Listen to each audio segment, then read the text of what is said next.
What's going on, everybody? Tyler Crane with Crane Kicks Lex here. This year, we're trying something a little new. Last year, we actually created a YouTube channel, but most people probably didn't know about it. We actually didn't really lean into it as much as we're going to this year. And really, that's partly because of our schedule. With our pod, most of you all know that we tend to do bi-weekly episodes where we tend to break down a couple weeks of action, talking about a couple past matches as well as what's to come. On those off weeks, we've decided that we'll do these little short, quick hitting videos that we're going to post to our YouTube channel. So if you guys can like and subscribe to that, share that, that'll help us get more information, more word about LSC out into the world, and we'd really appreciate it. So you can expect these to be coming your way more often. Sometimes it'll be more than one of us on here. Sometimes it'll be just one of us, like in this instance. But we'll kind of switch it up. No matter what, we're going to get you guys the content you want. So before we talk about last night's match with NOCO, I just want to mention our new kits, right? We didn't get a chance to talk about those whenever we were on the pod because they were released afterwards. They're awesome. They're straight fire. They're so good looking in person. You guys gotta grab one. If you didn't get a kit last year, this might be the one that you want to get, right? That green that we have, our true green, oh, it's all over the front of the black kits. That set against the black, it just really pops. And they are just beautiful. It's kind of like a marriage between our inaugural season home kits and our black kits that we rolled out at the end of last year. Best of both worlds. Not to mention, you guys can get customization. So you can get your name on it. You can get your favorite player's name on it. You could be like me and be indecisive and try and see if you can fit like all of the players on there at the same time. Probably not going to do that. Probably do a Crane Kicks Lex one. But no matter what, you can customize it to whatever you want, including numbers. So get your kits. They are awesome. Now let's talk about NOCO. Okay, this is our first ever match with Darren Powell at the helm. Yes, we had preseason matches, but you know those are all different, right? We're experimenting. We're just kind of like playing around, seeing what works. This is our first real deal one that counts, that counted for points, and you know I liked what we saw overall. We have a lot of new players, a little bit of a new system, and it takes time to gel, right? These first games. Sometimes you have, teams that come out swinging. They're all connecting really well. And sometimes you can tell that teams are feeling themselves out and feeling each other out and trying to be like, okay, well, what has changed about our opponent? What is our identity? How are we going to like mesh into that? And I feel like that's what we saw with our game last night. Now, of course, NOCO traditionally been a very dangerous team. All of our games against them last year featured high scoring affairs, lots and lots of goals. A lot of us probably expected that again this time, but maybe a little bit heavy on us scoring the goals. NOCO lost Trevor Amon to USLC as well as Arthur Rogers. They are up there doing their thing. Trevor Amon actually ended up scoring a brace last night for Sacramento, which he still got it apparently. But for us, there's a lot of expectations with our talent, especially offensively. And we didn't see any goals, but we saw a lot of close calls, right? Pretty evenly matched as far as some of those offensive stats are concerned. But when you look at overall stats, we really dominated the game. Possession-wise, we had 61%. If we're thinking about our passing, we were doing really awesome, 85% successful passing rate. We did great with our tackles. We were running at like 90% on those. So a lot of really good things.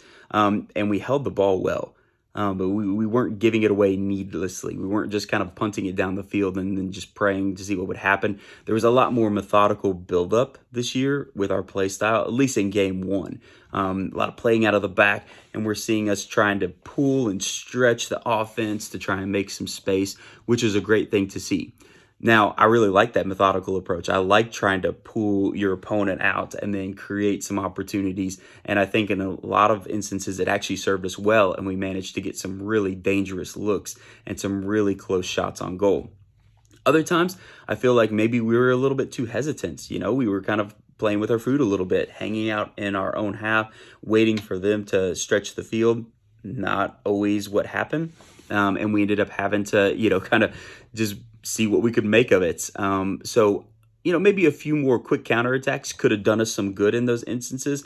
But at the same time, I don't think we did poorly on that. We also had some really great things from individual player performances. As a whole, as a unit, I was really happy with how we were connecting. Not everything was perfect, but it never is going to be. But we had some individuals that really stood out.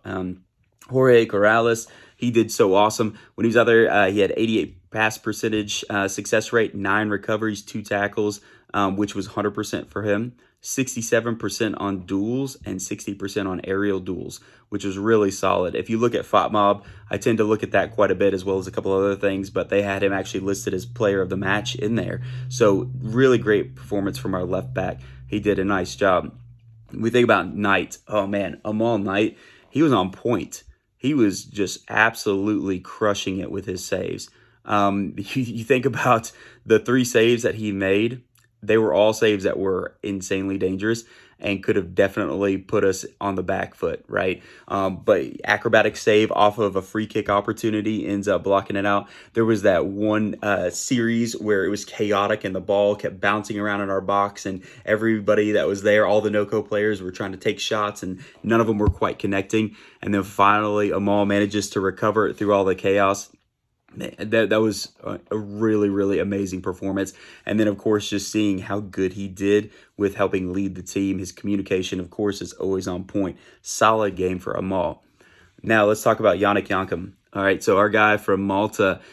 All right, so he had a game and a half, right? He had 88% successful pass percentage.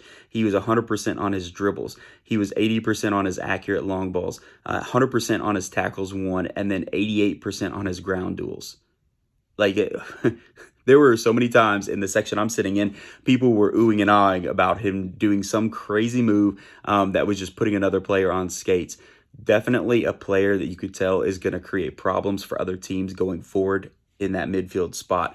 Even whenever he was coming out to the wings, kind of drifting out there, oh man, he was so good. And not just 1v1 situations. There were several times where he would end up with 2 or 3 players there that he had to dribble through around or get past with some sort of pass or movement, and he was successful in most of those instances. So really, really exciting to see him take off for us, and I look forward to great things from him in the future. So when we look at our result from this, okay, we got 1 point. We were one of just 3 games that happened yesterday. So there's still a lot that we don't know about the other teams. We know we have Chattanooga coming up this Friday. They have done some revamping of their own. Still a little bit mysterious, right? Some people are saying, no, I don't rate them. They're not going to do much. Other people are saying, hey, don't sleep on them. I think that it's actually going to turn out that they're going to be dangerous. We won't really know much until we face off against them Friday. In some ways, they have a little bit of a leg up on us. They've seen us play now. They kind of know our jam. But that doesn't mean that they can necessarily handle us, especially if we're really clicking and find a way to actually make our shots on goal count, right? So Cam Lancaster had a really, really great game, honestly. He was just constantly letting a rip at goal. So if we can get some of those to actually go in the nets this coming Friday, I think that we'll be in really, really good shape. He was so close, and I love that he was fearless with his shots. I mean, a lot of you guys know that. Many of you guys watching probably Lou City fans in some capacity, and so you know what he has to offer. He's just a lights-out striker that's just going to get the job done, and I know it's only a matter of time before he really fires up. I am curious to see if we roll out the same lineup or if we see another mix of some of the guys based on who impressed and how everybody was gelling with their chemistry. So I think that'll be exciting to see whenever we take on Chattanooga. Now, with us having our 1 point that we managed to get away, that's good. We have points. Points are points, right? So hopefully on Friday, we can see if we can snag 3 because we'll have this week to kind of get things really rolling. And I think that, Coach Darren Powell, not the type to settle for just 1 point. Even in the post-match interviews, you could tell that he was hungry for all 3. And you could tell that it was like, okay, yes, this might be good, but we could do so much more. And he just exudes that vibe. And I truly believe it. I think that we could do so much more. And we're really going to do awesome whenever we finally get our legs underneath us, which hopefully won't be too long, especially with how good the guys already were playing together. So let me know your thoughts. Let me know how you think that we did. Let me know what you think about what might go down on Friday against Chattanooga Red Wolves. I'm super excited. We had a really good crowd out for our home opener. I hope that we can see even more people out Friday, 7 o'clock, Toyota Stadium. Get out there, get loud. Let's see if we can't get these boys amped up. And as always, let's go. Oh, and why not? Let's just throw in a anyone, anywhere, anytime while we're at it. See you guys Friday.